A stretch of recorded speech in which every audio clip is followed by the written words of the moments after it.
I was thinking about this on the way here today, thinking about talking to teachers, and I'm not going to talk about, one thing I'd already decided is I'm not going to talk about teaching per se, because that's not my area of expertise, of course, but I'm going to talk about parenting ideas. And when I think about parenting ideas, one of the things that I think about often is how it parallels so many of our other relationships. I think about being a therapist in the same way I think about being a parent, very, very similar ways, and I imagine the same would apply if I were a teacher. And I will say it's probably true for you too. It's a lot easier to be a therapist than it is to be a parent. I'm much better at being a therapist than I am being a parent, and my oldest daughter who works for me reminds me of that every now and again. My mother-in-law was a teacher her entire life, her entire professional career, and after she read this book, she was interested in it, and she said, you should go to schools and talk to teachers. Let them know about the things that are going on with children today, because obviously there's a lot of changes from when we grew up.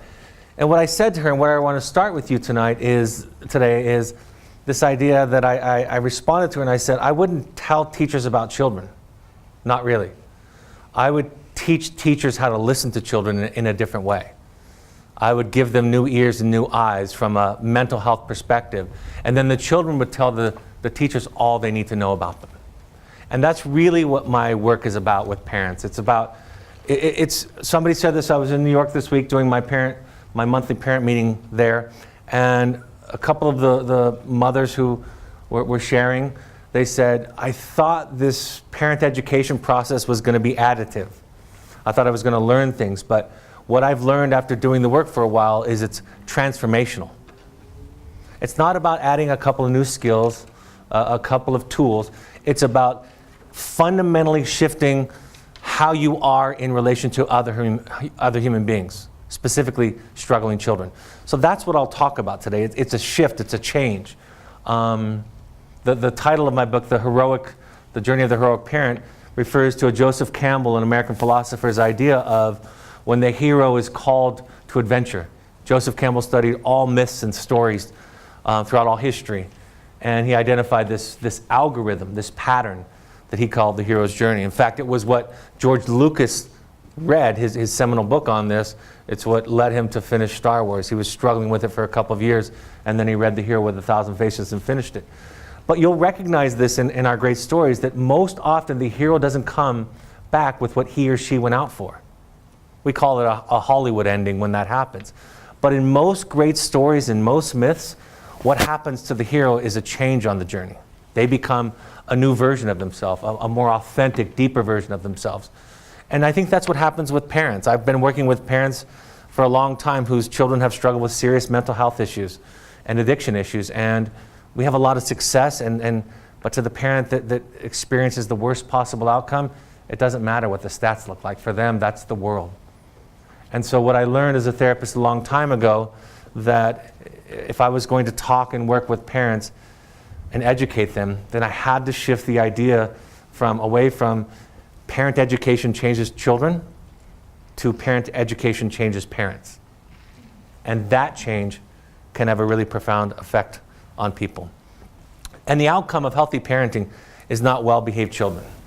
The outcome of healthy parenting is being a better self, being a better father, mother, friend, spouse. It's virtually the same. I also want to say today that I work in the treatment industry, so I work with kids who are some ways down the road in their mental health and addiction issues. But I speak to schools and I speak to populations where nobody is necessarily at that stage of their mental health development, mental illness development. And what I figured out really quickly was the medicine of treatment is the same as the medicine of prevention. If you came to me, no matter where you were on the continuum, and said, I want to work on my relationship with my child, or my child's struggling, virtually every professional that I know would steer you into some of the same kinds of conversations, even if your child was just having a mild anxiety issue, for example. So I'm going to talk a little bit today about what that transformation sounds like and looks like. This is something that I read for many years to open our parent meeting, and I just dug it up recently, this quote. It's from a man named Henry T. Close, and I don't know anything else about him. I found the reference, and I barely know anything about him, but for many years, I thought this was a good starting point to introduce to parents some of the ideas. It goes like this. There is no question that our parents failed us as parents. All parents fail their children, and ours were no exception. No parent is ever adequate enough for the job of being a parent, and there is no way not to fail at it. No parent ever has enough love or wisdom or maturity or patience. No parent ever succeeds completely. As kids, we needed more mothering than our mothers could give us, more fathering than our fathers had to offer, more brothering and sistering than we got from our siblings. Part of the task in growing up then becomes to find our own sources of parenting, to add to our life what our mothers and fathers were not able to give us. The first barrier to this transformation is shame and guilt. Those are really the barriers to almost anything important in our life. And I want to spend just a moment on that, because there is this idea in popular culture. It's actually very popular right now. Brene Brown teaches it, and I'm going to explain it to you, and you're going to agree that it's off. It doesn't make sense. It's actually evident to everybody in this room once you explain it. She makes the distinction that shame is feeling bad for who you are. It's a more fundamental, visceral, deep feeling. And then she said guilt is your conscience. It's telling you when you're doing something wrong. And that's not true. Guilt is not that. Guilt is not conscience. Guilt is the feeling or the anticipation of hurting somebody else.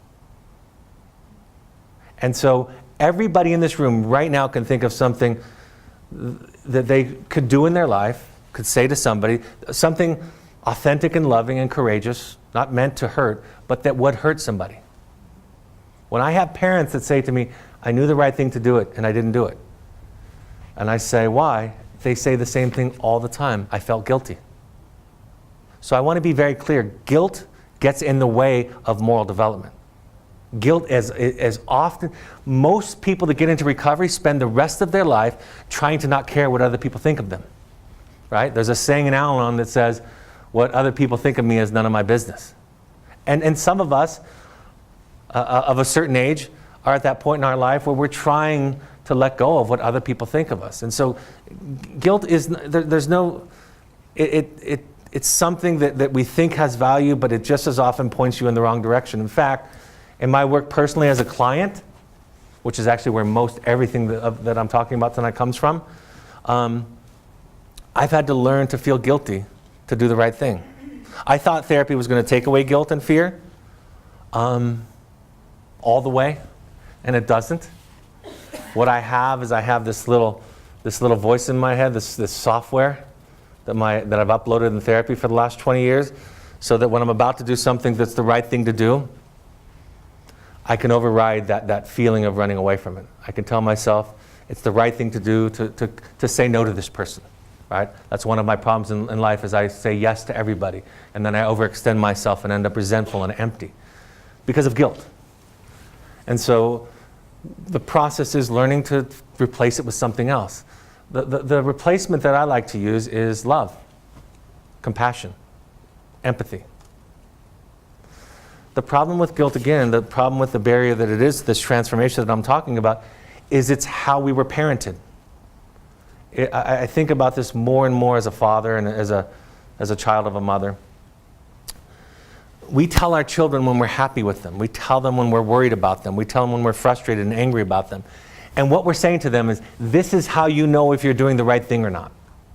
If mom and dad are happy, you're doing the right thing. If mom and dad are worried, upset, frustrated, angry, you're doing the wrong thing. And then children get to a certain age, and they start to become really susceptible to peer pressure, and then we parents stand back and say, why is this there? Not recognizing that we are the ones that wired the peer pressure into them. We are the ones that told them that the way you find your moral North Star is you look in the face of somebody who says that they love you, and if they're happy, you're doing the right thing. And if they're worried, upset, frustrated, sad, anxious, you're doing the wrong thing. And so that gets hardwired into us. And then we go in the world and have no idea who we are. And we wait for everybody else to tell us. And here's something that's fascinating about the dynamic. As teachers, I bet you've heard this more than most people.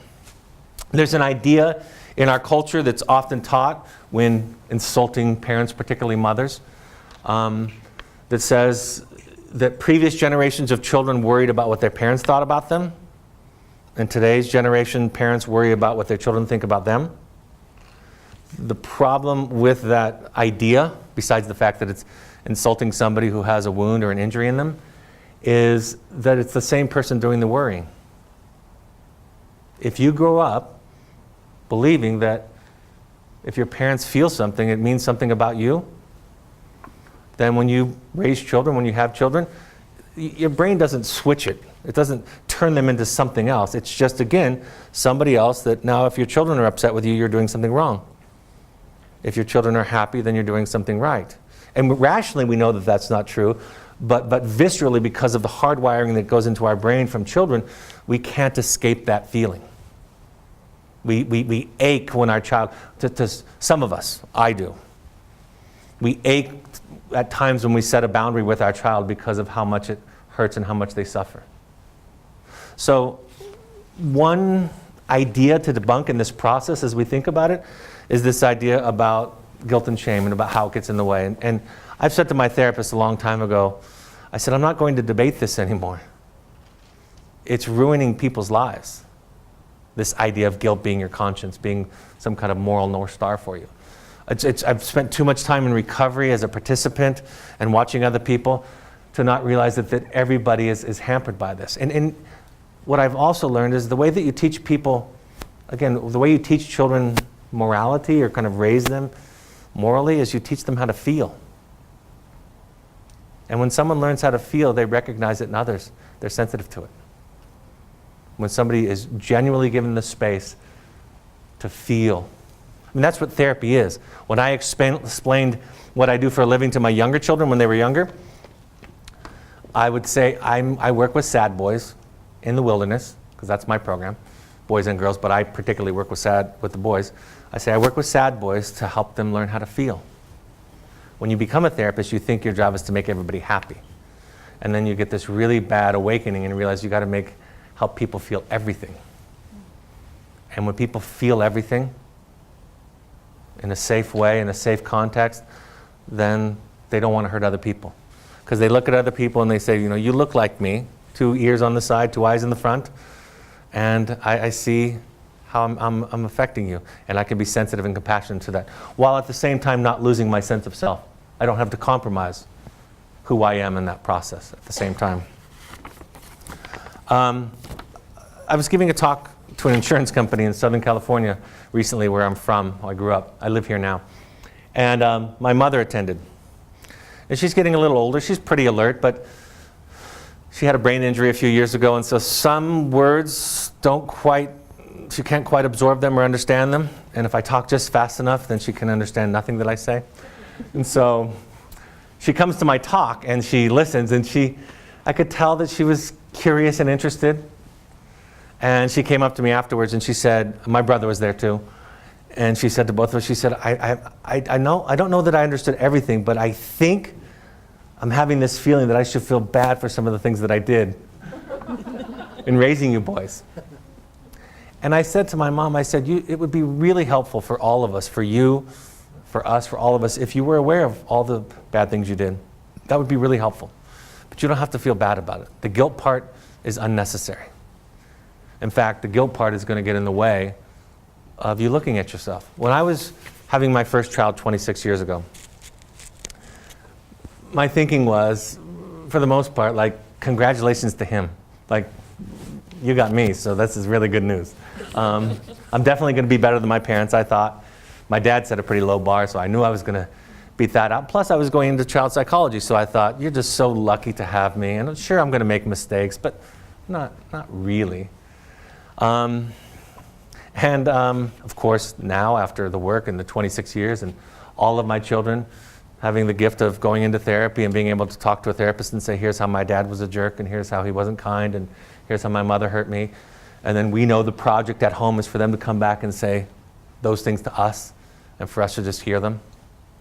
Because of that and because of the work that I've done, I'm aware that how much I fundamentally screw up all the time. All the time. When I was 23 4 or 5 years old, having my first child, I thought I was this good of a parent. And now I realize I'm about like this good. And I want to clarify something. I feel better about myself now than I did then. Same with my mother. When I was growing up, I thought she was average, about like here.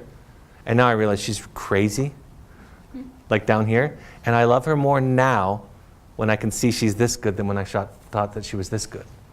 So what I love about being a therapist in mental health is we take the frame out of right and wrong, good and bad, and we turn it into wounded and healing.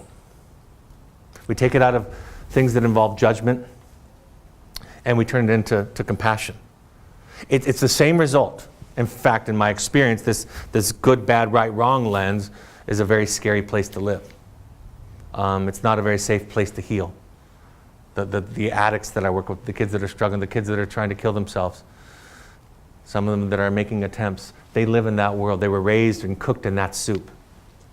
And there are really two soups to be cooked in as a child. There's the right and the wrong soup, where people are trying to be good, and then there's the soup of self.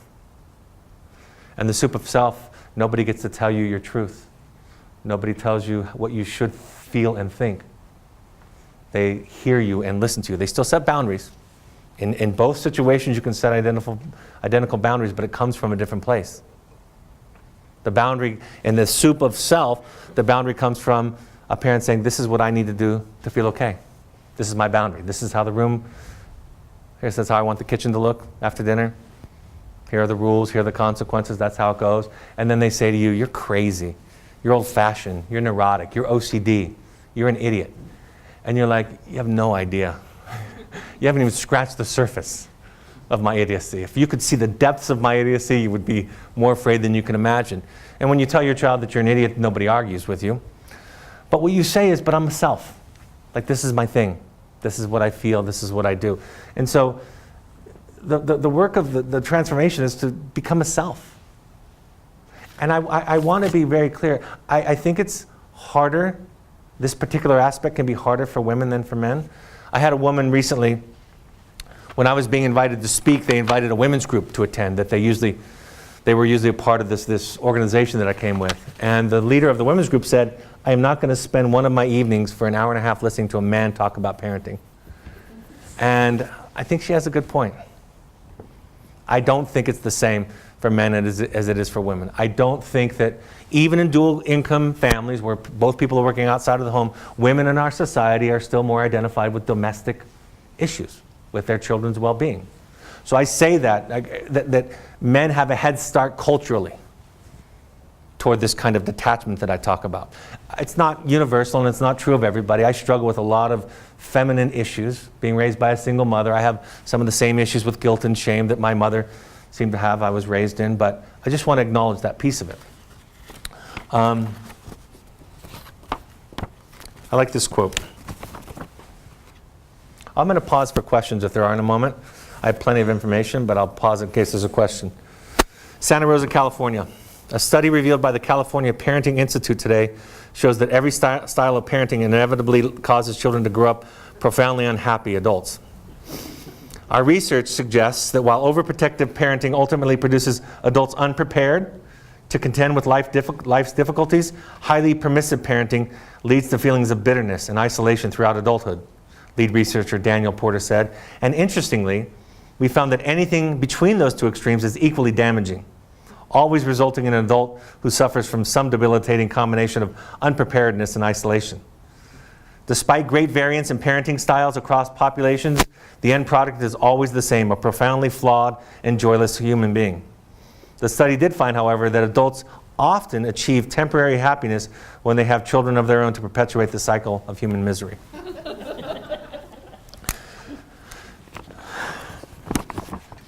If I get asked, if I'm in a discussion with friends, colleagues, and I get asked by new parents, most new parents won't ask this question because it's like when I was having children for the first time. You have this kind of idealistic idea about how it's going to go and that you're just going to solve everything with the love that you feel for your child. So most new parents don't ask. But if I'm in a discussion where this is happening and I do get asked about it, what I say to parents is let go of trying to be a good parent. It's really, really, really important that you stop trying to be a good parent and that you embrace that you're going to be bad at it. And I don't mean that you're abdicating responsibility or that you're throwing in the towel and not trying. I'm saying that when a father or mother needs to be good, a child's stuck in a kind of prison. Because then when the child gets upset or sad or frustrated or hurt, there's no place for that to go. Because if this angelic, perfect person standing in front of them that loves them unarguably more than anybody else on the planet is perfect, is good, then the discussions and the interactions with that child are going to be in the service of telling the parent that they're good. So when you embrace the fact that I'm using language that's a little bit provocative when I say bad, when you embrace being a human parent, then when your children get angry, you're like, tell me more. When your children get sad or hurt, you say, I'm glad you're talking about it. When they say, I don't trust you, you say, thanks for taking the risk to tell me that. I'm glad. That's what it sounds like when the parent's not trying to be good.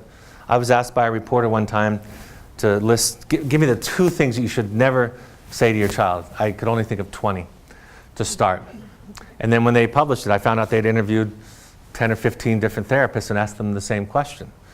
And the number one on this list, a few of us had said it, the number one thing on this list was, don't ever say to your child, I would do anything for you. Because it's not true. It's a lie. And it's impossible. And if you are that perfect, then where are they supposed to put their hurt, their disappointment, and their sadness? In fact, research, if some of you are taking notes, I noticed, so I'll give you this reference. It's a really cool podcast. It's called Invisibilia. It's an NPR podcast. And the specific episode is July 1st, 2016. And the title of this specific episode is The Problem with the Solution. Invisibilia, July 1st, 2016, The Problem with the Solution. And the short of it is this, that they identified 3 ways in which parents talk to their children that provokes the fight or flight response in the brain. They measure brain activity, brain imaging, and there are 3 ways that parents talk to their children that provokes it, in ways that they don't talk to other people. One is when they're angry with them, when they use angry language. That makes sense, right? If a parent is angry, that's going to cause fear in a child. Critical, which is kind of like anger, only a little bit different. Judgmental, critical language is the second. And the third is what they called over-involved language. And they read actual transcripts from the studies where children's brains lit up in the fight or flight. And the over-involved language was, I would do anything for you. I would go to the ends of the earth to help you and give you what you need. And those kinds of statements that I think for a lot of people on their surface would say that's not a bad thing. That's just the gushing of a loving parent toward a child. The child feels threatened by that. The child feels overwhelmed by that. The child feels smothered by that. Feels somehow erased by that. Right? And it goes back to the fact that if there's an adage, one of the ideas that I talk about all the time to debunk is, that adage that in our culture, another thing that's said often is, you're only as happy as your least happy child. Not only is that adage offered like an idea that's true, but it's actually offered as an ideal to strive for. Right? That you're only as happy as your least happy child is something that we work to be at. But what we find in treatment with children that struggle with mental health and addiction is that's a burden to them. That means they have to take care of you. If you have the unfortunate experience of having a child with a mental health issue or an addiction issue, and you get shoveled into an Al-Anon group or a Codependence Anonymous group, you will learn that your serenity is your responsibility. And it's not that I have 4 children that I love more than I could have ever imagined that I could love anybody. But if I take my anxiety and I hand it over to a struggling child, and I say, I can't sleep at night, I can't eat, I can't work, because of your depression, your suicidality, your drug abuse, the child is already getting crushed under their own disappointment, that me handing them that doesn't feel like support. It feels like something that they want to run away from. So what you do is this. This is true, by the way, therapists, teachers, parents, whomever. You have a child that's struggling with legitimate issues that would cause anybody that cares about them to worry. They're there. You go over here and you take care of your anxiety. You take care of your pain, your sadness, your fear. Over here is a support group, Al-Anon, it's free. Codependence Anonymous, Families Anonymous, free. If you have the resources, you go to a therapist. If you have a trusted and wise friend or partner, you talk to them. So you take care of the feeling that's here, watching this child struggle over here, so that when you come back here to the child, the interaction is in support of what the child needs, not what you need. So I'm not at this point, and this is again one of those things I say just to illustrate something, I'm almost at the point where I suggest that parents never tell the children how they feel. Almost at the point. And people always say, well, that seems crazy and ridiculous and so forth, and it is, if taken at face value. But what I mean is, the reason I say it that way is because when I explore it with parents and children, it's them handing the feeling over to the child. It's anxious attachment.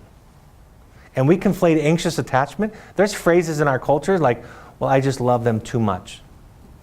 That's not possible. Love doesn't reach a certain point where it becomes pathological, right? Love is, it's everything wonderful. And so don't conflate anxious attachment with love. They're not the same thing. They're actually exact opposite. And in my book, I talk about this, in this book, I talk about this idea that over-identifying with your child in the ways that I've described is the most severe form of abandonment. Because if I over-identify with you, you're lost in that equation. That means I'm looking at you as a mirror, as a reflection of me. And so the transformation feels, in the treatment field, they call it healthy detachment. That's the phrase they use to describe taking a step back and working on yourself. They call it healthy detachment. This is another point that I kind of figured out just watching families go through this process. Healthy detachment and healthy attachment are the exact same thing. They're synonymous. They're not kind of the same. They're not somewhat overlapping. They are exactly the same thing. Healthy detachment and healthy attachment are the same exact idea. The reason that I think that professionals refer to it as detachment is because healthy attachment feels to somebody that is anxiously attached like separation and abandonment. It feels like too far apart, right? So again, the transformation is to develop a healthy attachment with a child, and we don't know what that is perfectly because we didn't have it growing up, not perfectly. And so when your child struggles, they're saying, hey, this soup that you're cooking me in, it's not working for me. I know it worked for my brother, or I know it worked for the guy across the street, but for me it's not working, and so I need something different. And then you say, I'm going to work on this relationship and this attachment that I have with them, which means I'm going to see them. And at first, and I warn parents of this, it's going to feel at times to them and to you like you've abandoned them because you're not being triggered and reacting with anxiety to take care of everything. Which I want to be clear, and one of my biggest pet peeves in the world, especially towards mothers, fathers also, is the insults in our culture around mothers that struggle with anxiety with their children.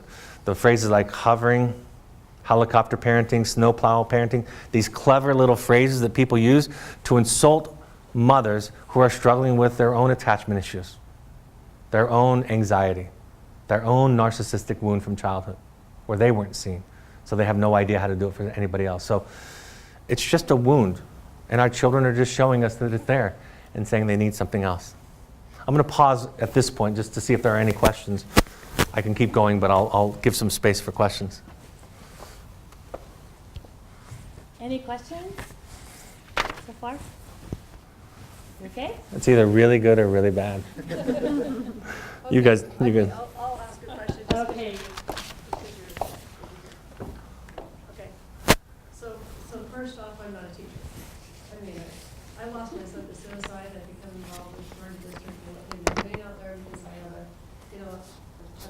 used to this. So first off, I'm gonna say, you know what, I had the perfect childhood.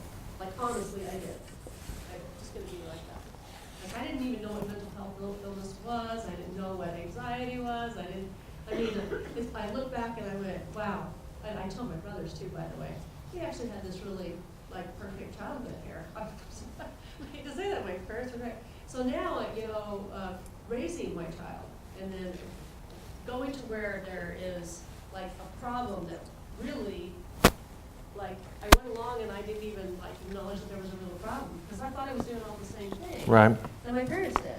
So like when you think about, what you've learned from your parents and what you were doing may not fit those situations. And then when you start to talk to parents about what they can do differently or how they can think differently about their kids, like, what's the most common thing that you find that you need to tell parents, just in general, to do? Fair, great question. And it never goes over well. Do your work. Do your own work. Go to therapy, go to CODA. There's this idea in mental health. I think that most people think that it's a binary, that you're either mentally ill or you're mentally healthy. And that's nonsense, of course. I will say that. We're somewhere on a continuum. We're all in the middle, right? So get in touch with your mental illness, whatever it is, if it's anxiety, if it's depression. Get in touch with, I call it mental illness, but it's just who you are, right? It's just how you are. And when a child comes, that's a great question. It's not like these child come to us. If everybody was the same, it would work that way, right? But this child has Asperger's. And you guys know what that looks like. And it's just different. And so they need different things.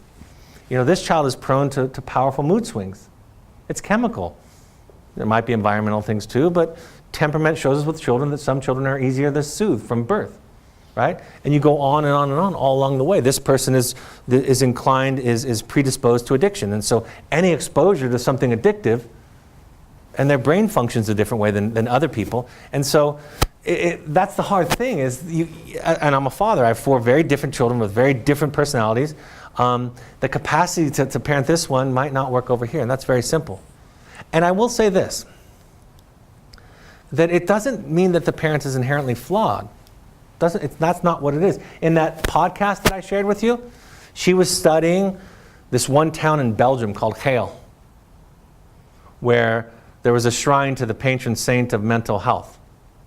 And so for generations and generations, people took a pilgrimage to this town. So they had to develop a mental health system. They got a psychiatrist in charge. They developed formal ways they called them boarding. They would take on these mentally ill people that came as boarders. And so they came in as boarders, and somebody that would take them on, she interviewed the people in the town, and she would say, is this a bird? I mean, some of the disorders were really out there. Some of the mental illness was really severe, psychotic stuff. She said, I was in a coffee shop, and there was somebody having a full psychotic episode being treated with the same deference as anybody else, because this town is used to it. This is the fascinating thing. The average length of stay for a boarder in Hale is 28 years. That's the average amount of time that somebody takes in a severely mentally ill person to live in their house. But here's the coolest part of that, which is an amazing statistic. Some of these same parents can't deal with their 17, 18, 19-year-old children who are struggling mildly, right? And I love this because it shows you it's not an inherent flaw. They show incredible patience and creativity with these severely mentally ill people. Then they got this 19-year-old kid who's not quite getting his life together. And the mother and the father are fighting with the kid every day, right? And so it tells us something about the system, tells us something about the way we are. And that's why I started off even saying, like, I'm a better therapist than I am a dad. It's a lot easier to be a therapist than it is a dad. There are principles that apply in both places. My being a therapist to children who struggle helps me being a father, but it's not the same task for sure in terms of its intensity. Any other questions? I have a question for you. Because you've run treatment programs for so long, what is the recurring theme from all of the kids about what they need from their parents or what they are not getting from their parents? That's a great question. to be heard. That's it. Parents can't hear children. It's too hard. It causes too much anxiety.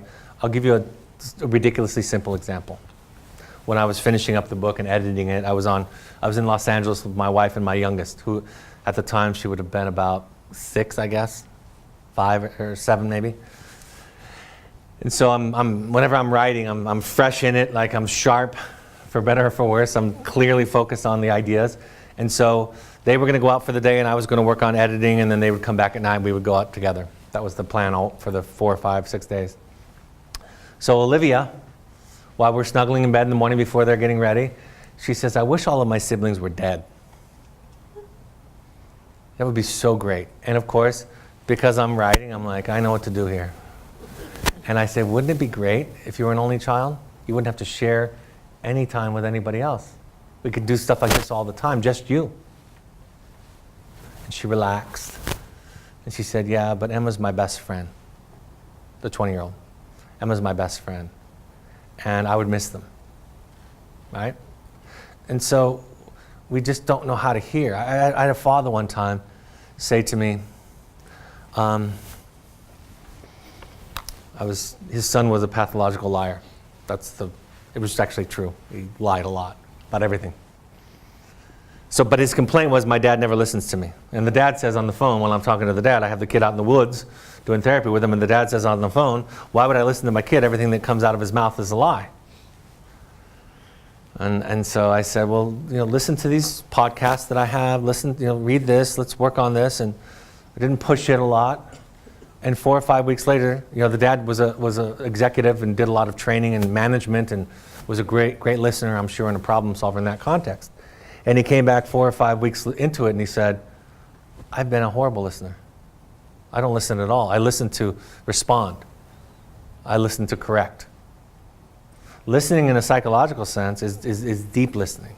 So when the child says the moon is made out of fire and lava and you have horns growing out your head, it's like they're telling you a dream about the way that the world is, and you're listening to it and trying to understand what's going on for them. That's the new ears that I was talking about. Your child tells you something that objectively you disagree with, you don't relate to, but you're trying to hear what they're trying to say. And they exaggerate to begin with, for sure. But why do people exaggerate? Think about this. This goes back to the families where we're trying to do it right and be good. If I came home from work and you were my partner, and I said, my boss didn't listen to me again. She ignored my proposal. In fact, she took credit for it later on in the meeting for part of it and didn't even give me credit. And I think my boss is a jerk and the worst boss in the world. A lot of partners would say, well, maybe she didn't hear you, or maybe you should try this. They would go into problem-solving mode, right? Especially if that person that's listening is a man. They would go into problem-solving mode. So I don't come home and tell you that my boss didn't listen to me today. What I tell you is this. My boss is the worst boss in the world. She disrespects everybody in the office. She hasn't listened to one thing that I've said in the last 6 months. 5 times she ignored my proposal and took credit for it later. In fact, I saw her doing it. I saw her stealing an idea from one of the other people in the office and taking credit for it. So when I tell you that story, then you're like, that sounds horrible, right? Because it's not good enough for me just to feel something. I don't get to just say, I don't like this. I have to make a case for it. And so that's what happens with children. And because we live in a world where we're trying to be right and good and get it right, we get kind of stuck, because when our child says something to us, how they feel, we don't know how to listen to it. In therapy, it's called containing. We don't know how to contain it and simultaneously hold a boundary. It's very hard for us to say, I totally see what you're going through. I get it. Don't correct them or point out how they were being irrational or logical, but just listen to them and say, but here's my boundary. And I might be wrong. I might be wrong, but here's my boundary. In families where you get to be wrong, it's beautiful. Then the child, when they grow up, a child that grows up in a family where they get to be wrong, everybody gets to be wrong, it's okay to be wrong. When that child grows up, when they eat, when they're hungry, they eat. When they're tired, they sleep. When they want to go out with friends, they go out with friends. When they want to stay home, they stay home. Because they were growing up in a house where the project was to be a self. But for most of us, when we're confronted with decisions like those, we have 1,000 voices in our head telling us, well, maybe you should try it this time. Or, you know what, get out of here. You're kind of being moody. Just get out. Maybe it'll be better. Or this is a charity event and it'll do, right? We have all these voices telling us what we should do that we don't know what we want, what we are. And people fear that this self stuff is going to lead to hedonism and lawlessness. And it does for a little while sometimes during the transition. But what the self really leads into is love, authenticity, courage, kindness, compassion, empathy. That's what that leads to. This leads to mental health issues, to neuroses, to Madeline Levine. Some of you may have heard of her. She's an author. She wrote a book called The Price of Privilege. She was a therapist in the Bay Area, in Napa County. And she starts off her book finishing up her week's worth of sessions. And everybody in her practice was an adolescent and came from an affluent family, a good family. Horse riding lessons, private school, nothing crazy or overtly traumatic about these families at all. But her caseload is full of young women with eating disorders, boys that are cutting on themselves, trying to kill themselves, mental health and addiction, self-medicate, all kinds of the gamut. And so she asks herself, what's the problem here? Like, what's going on with these children that they have typical good households, most people would say, but there's all this stuff going on. What she discovers is that for a lot of them, it was about being raised to be a good something or other, a good dancer, a good student. You guys, I'm sure, know the growth mindset. It's probably something you study more than most people. Carol Dweck's research about the growth mindset. You know, you tell a child they're gifted and it ruins them. You tell a child that they have a math brain and it ruins them. They develop anxieties around it because there's nowhere to go down from being there's nowhere to go from being a genius except for down, right?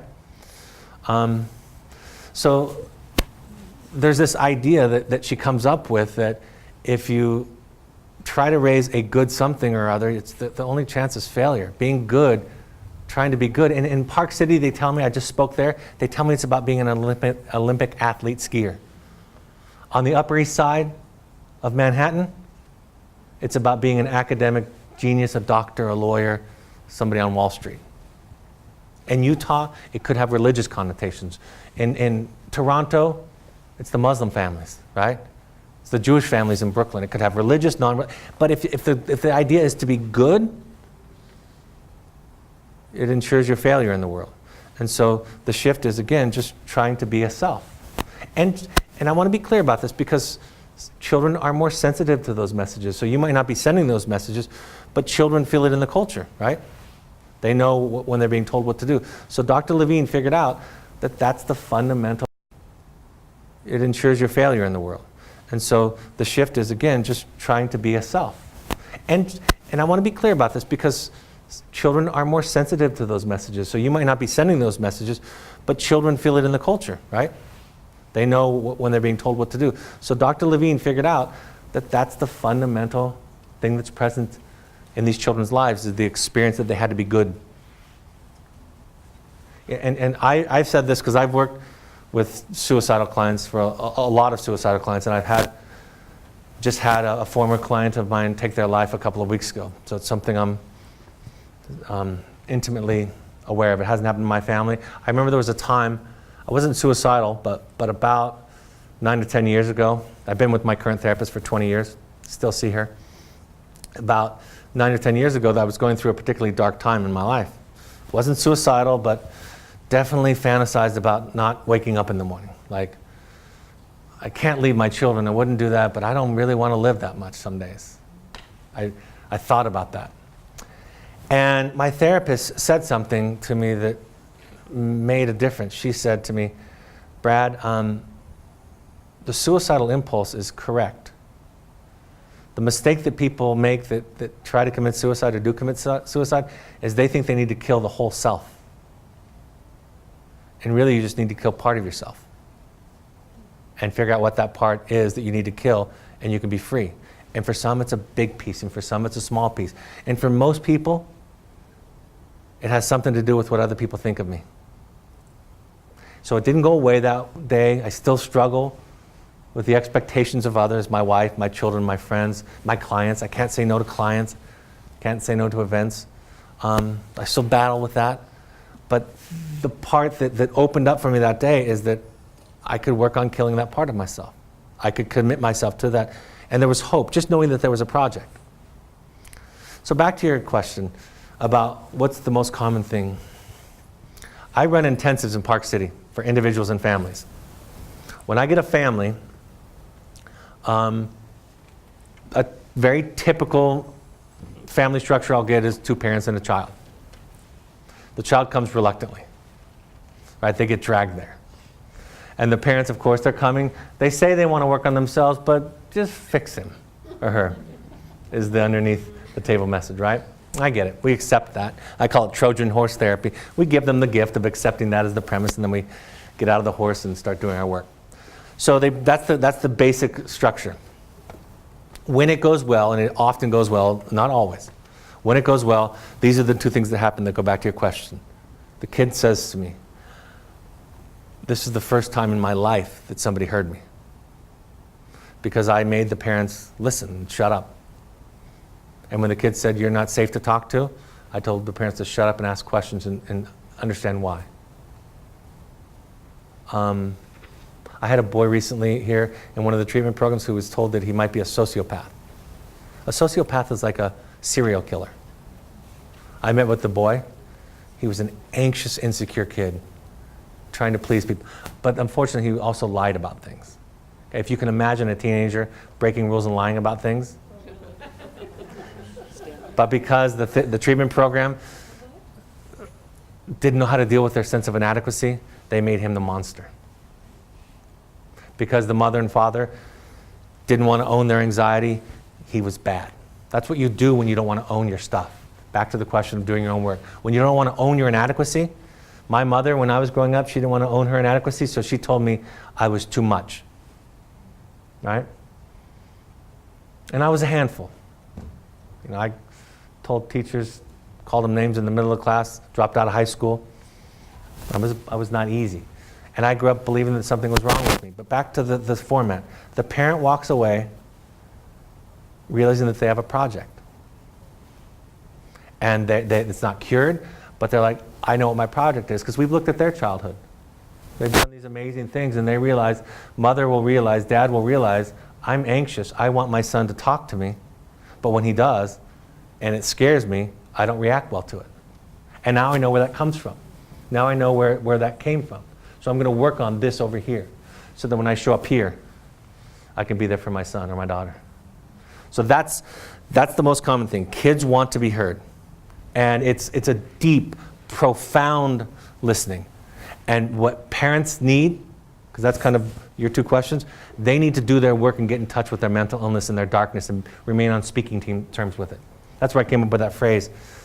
Get in touch with your mental illness and remain on speaking terms, was from this one mother who said, I realize I have a mental illness issue that I never thought I had. And now I'm going to work on it for the rest of my life. And I'm hopeful. Yeah. I have a question about the word that you used, good. Right? Okay, because when I think about good, like when I think about good, you know, being a good person. Right. In general, right? Like I behave well with others, or I interact well, and I respect other people. Definition of good versus what I think you're saying about good is being a perfectionist at something, or acquiring a skill, or having expectations of a kid. Right. Right? And maybe you could just clarify those 2. And my second part is, in the sense of self that you have, how do you implement good boundaries and rules? How do you implement good boundaries and rules? I'll take Okay, both. boundaries and rules. Boundaries and Word good. I'm using the word good. It has something to do with ego. Right? And again, it's a different framework. I was once asked a religious question by somebody, and I was processing it with my therapist, and she said, you don't have to answer as their priest or their bishop or their rabbi. You just get to be a therapist. And so you have a different framework. You're not bound by those ideas. And so talk to them about healing and woundedness. Kahil Gibran in the book The Prophet on good and evil, he talks about the fact that you're good when you do good things in the world, but you're not bad when you don't.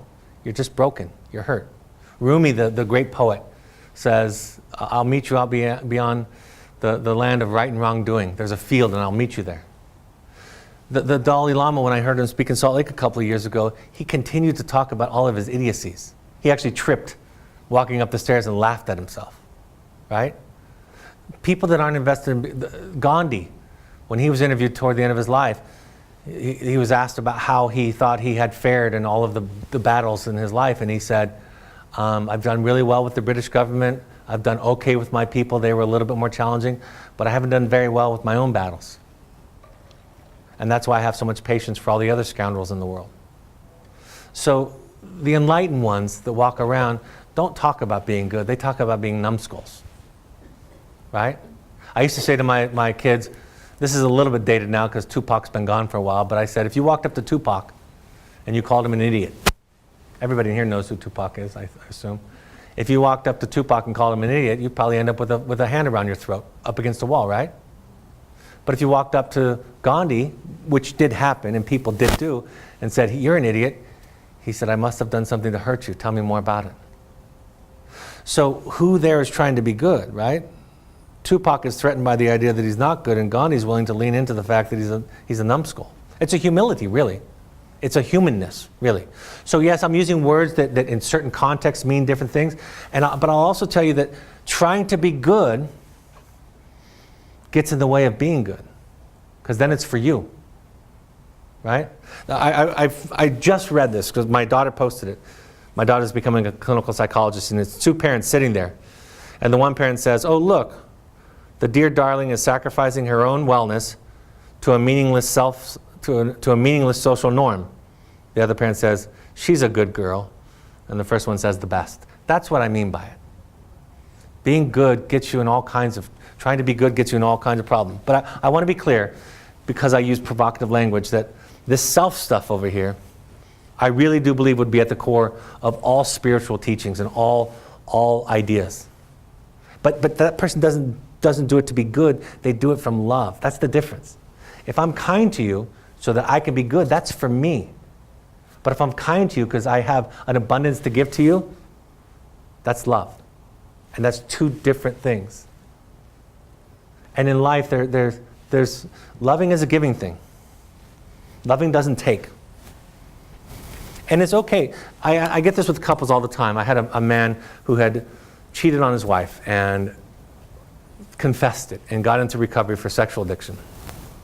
So, and she showed him the grace to stay with him and do the work together. And they've been married for a long time since. Since that time, he, of course, has felt incredibly indebted to her, right? She is his angel. And you can feel it when he talks about the forgiveness and the grace that he received from her as the greatest gift of his life. And he stopped me when we were doing a piece of work one time, and he said, is it okay to need my wife?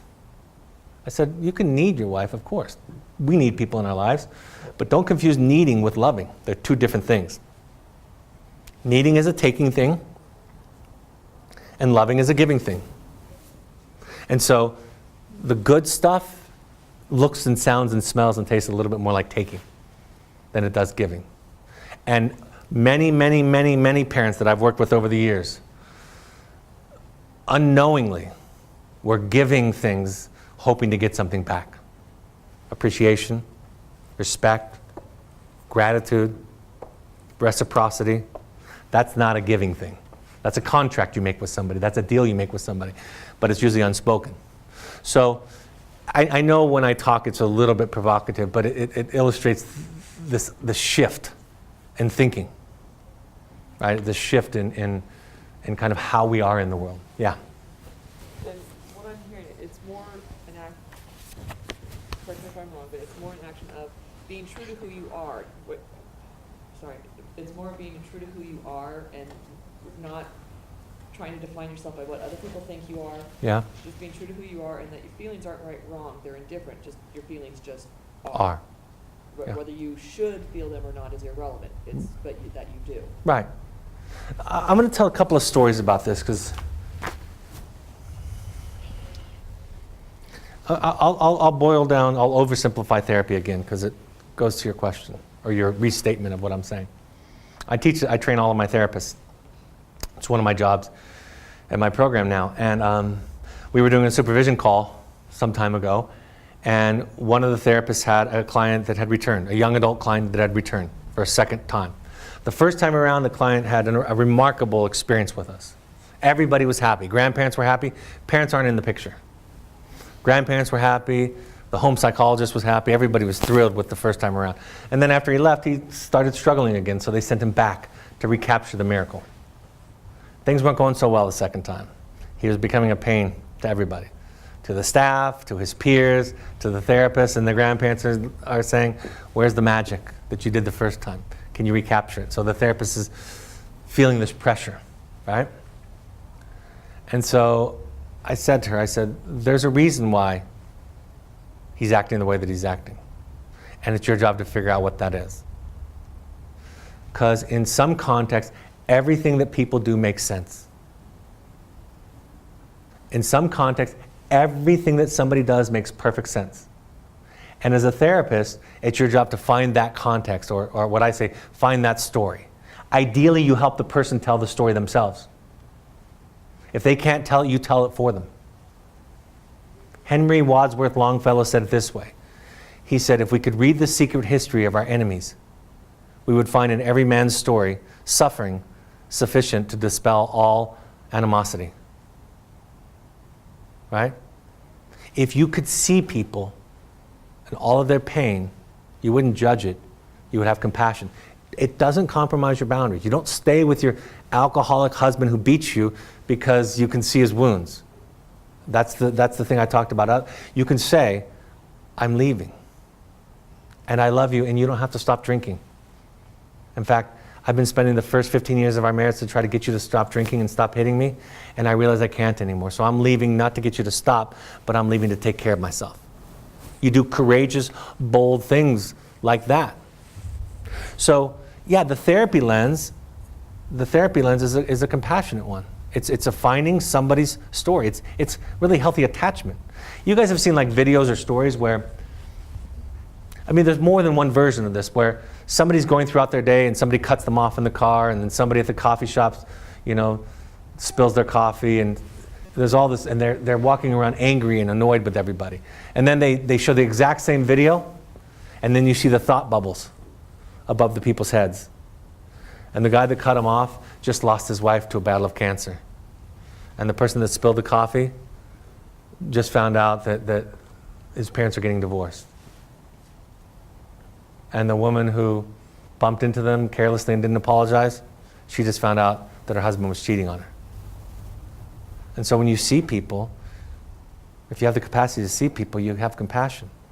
Not at the cost of yourself, not at the cost of what you need to be okay, but you have more and more compassion. And that goes back to the whole arch of what we're talking about today, is developing a sensibility, where we see things that were before invisible to us, where we hear things that we couldn't hear before. And I know that as teachers, you know this.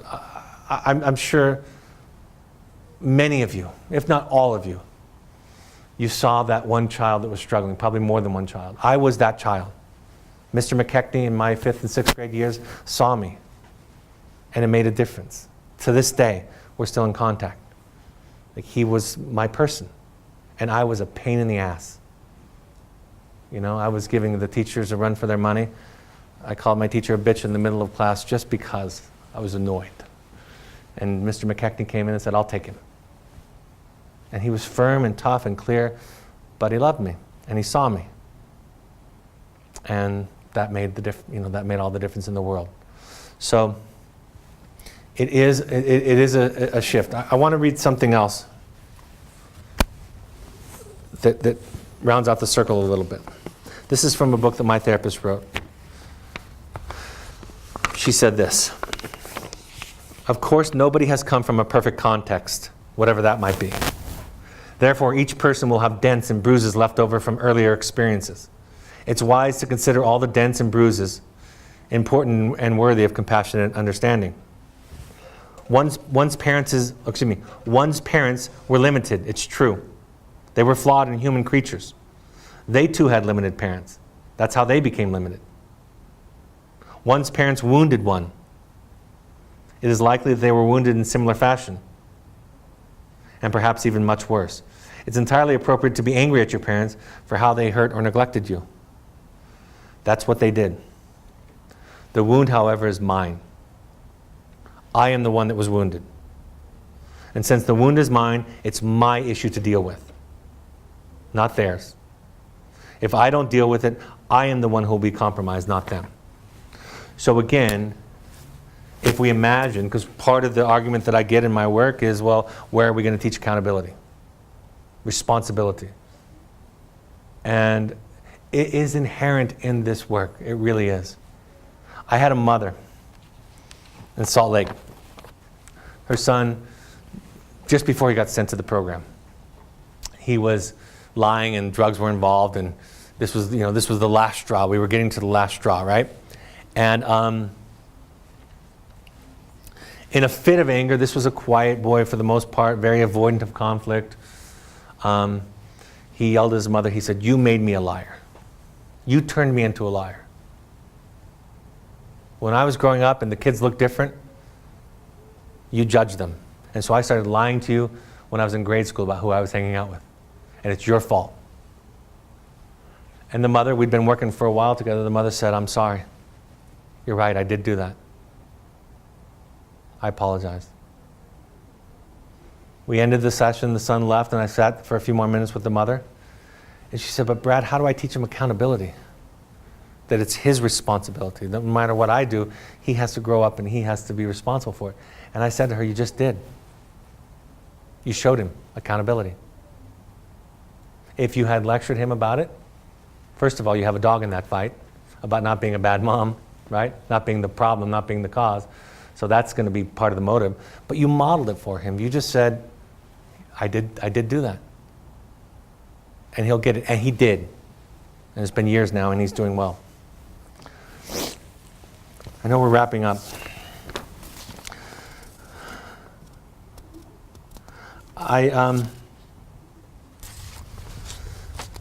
Two ideas I want to share with you. Three ideas. First, that it's a transformation. It's not one thing that you say. You know, when I'm teaching therapists, and I say, they ask me a question like, what would you say in this situation, or what should I say in this situation? I say, I don't know what you should say, but this is how one might respond in this situation. They might say this. And then the therapist starts to poke holes in that. And I said, that's not the thing that I just said. That's not the thing. That's not the answer. It's a way of being. And this is just an illustration of how it might sound. Right? So when the father asked, should I bring cigarettes out to my son? He asked for them. He's 22 years old. At the end of the program, he asked for cigarettes. My dad died of cancer. I don't want to do it. I don't want him to smoke. What should I do? I said to the father, I could see you bringing the cigarettes out, handing them to your son and say, you know, Grandpa died of cancer. You know how I feel about it. But this is me letting go. And I could also imagine you coming out, not bringing the cigarettes, and say, you can smoke on your own time. I can't control that. I wish you wouldn't, but it's not my purview. And I'm not going to bring the cigarettes and participate in buying them. So it's not about which decision to make. It's about how you are in the world. And that's the change. That's the transformation. Divorcing your husband is not the answer. Staying with your husband is not the answer. Kicking your kid out of the house is not the answer. Letting your kid live in your basement until he's 30 is not the answer. The answer is a more defined sense of self. And out of that answer comes your truth and your decision, right? It's how you are.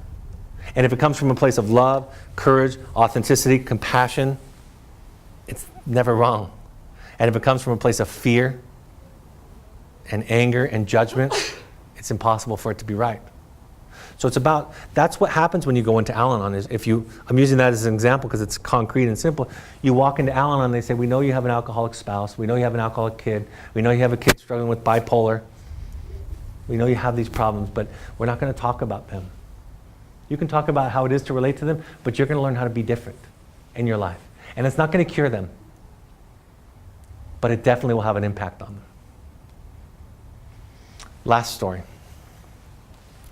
This is my therapist telling her this story. So it's my grand therapist, I think is what they're called. She was working with a client that had grown up in rural Germany. And she grew up in a farm near a river in rural Germany. And this type of therapy that she did was psychodynamic, and so a lot of times it was just, the client would just come in and start talking, telling stories. It was hard at times to track the client and to know whether the client was talking about today or their childhood. I find that sometimes too with clients. It's fascinating actually, because the dilemmas in the stories, when you boil them down, they're the same. But anyway, this client was struggling with talking about, or excuse me, the therapist was struggling to know at times where the client was talking. And in one particular day, she said, I knew the client was talking about her childhood because I could smell the river near her childhood home. And I love that image, right? Can you find their river? Can you find the river near where they grew up? I've heard wonderful stories of teachers that do wonderfully creative things with students to find their river.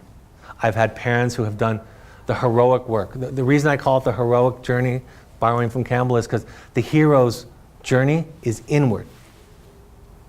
When they walk into a dark cave in storytelling, it's not a dark cave literally. It's the psyche, the self. It's walking into an Al-Anon meeting for the first time. It's going up to one of those intensives I run. It's walking and making an appointment with a therapist and showing up there. That's the work. And most of us don't want to do it. If we do it, and sometimes our children's problems compel us to do it, that's what happens with the people that I'm with a lot.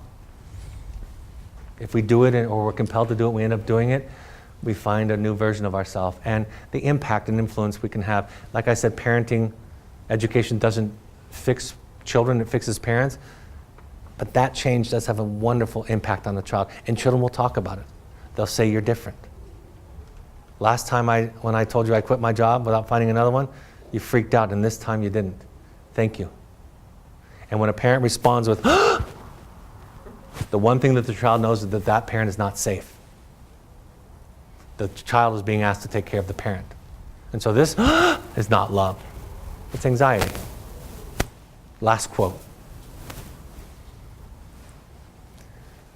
It's from Gandhi, and it's this idea that what love is. There's this idea about love being, we love our children, spouses, family, friends, and we describe love as it's this powerful and warm emotional experience, right? The problem is with that is that I've heard people express that kind of love where they beat their spouses and molested their children and profess that they love them. So if love could include beating somebody or molesting somebody, I don't care about it. It's of no value. But Gandhi had an idea that love was about capacity. And so he said it this way. He said, and if you want to Google it and have the quote, you just use the first phrase and you'll find it. He said, a coward is incapable of exhibiting love. It is the prerogative of the brave. Projection, fusion, going home is easy. Loving another's otherness is heroic. Loving another's otherness is heroic. If we love other as other, we have heroically taken on the responsibility for our own differentiation and our own journey. And this heroism may properly be called love. And so that's the work. You do your work, you get your resources, and you are then capable of showing up to somebody who's struggling in ways that you couldn't before. So, thank you.